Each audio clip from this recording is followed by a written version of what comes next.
Greetings, future automation experts. It's so exciting to have you back in the robotics lab. I'm Lily, your guide through the world of web structure. Before we power up today's session, make sure you've fully digested our last lesson on elements. In our field, a solid foundation is everything.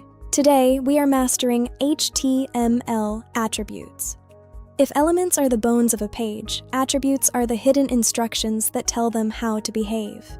We'll explore how to add links, images, and styling using precise name-value pairs. There's a lot to cover, so let's initialize the lesson. All HTML elements can have attributes. They provide additional information and are always specified in the start tag, usually as name-value pairs. The href attribute is a classic. It's used with the A tag to specify the exact URL where your hyperlink should lead.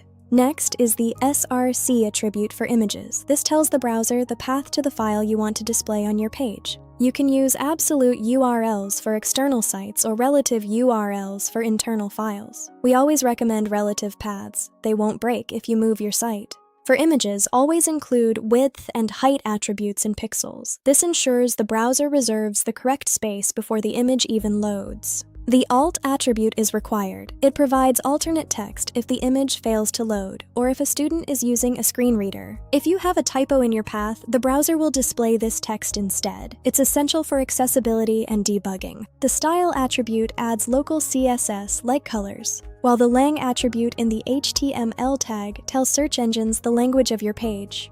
The title attribute adds extra info displayed as a tooltip when a user hovers their mouse over the element. Very handy. Always use lowercase for attributes and always wrap your values in quotes. It's the standard for clean, professional code.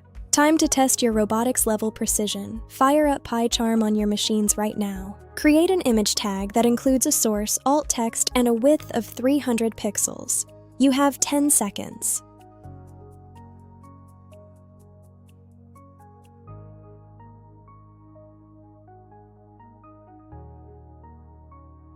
Time. You should have your tag, src, alt, and width all lined up perfectly in your start tag. Well done.